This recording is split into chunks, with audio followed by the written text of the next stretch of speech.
always happy.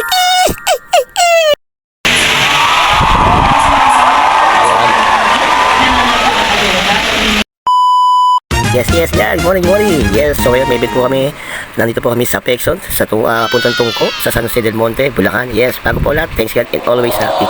At siya nga po pala, maraming salamat din po sa Abenas Catering. At andito na nga po kami, at nakatingin po kami na maayos, at niyaya ko na po ang aking kasama, mag-makeup, para kung sakali mag-umpisa na at nakahanda na po kami para dire-diretso na po ang aming program. At nakita ko na po ang aking mga kasama, mga waitress at mga waiter talaga ng mga babay talaga. O di ba gar? Ito na nga gagawin namin po yung trending. Nag-usap na po ang aking kasama. Talaga naman, hindi ko alam kung anong wedding ko nito.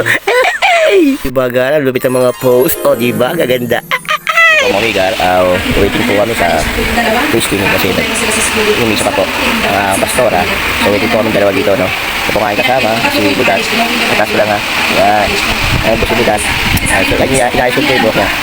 So, mamaya, bibili na makain ka mamaya ha. Kasi bigla tayo dito. Ha? So, kayo, upo sa mamaya. Tindahan ha. Tindahan ka bumili ng pagkain ha. So, saan ka bibili? Sa tindahan.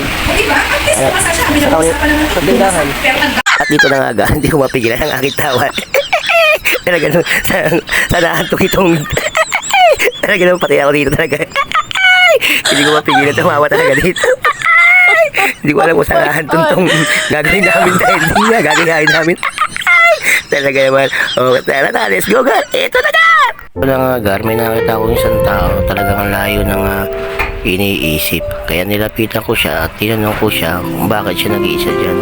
At talagang iniwan daw po siya ng mga kasama niya at wala daw siya pong pamasahe.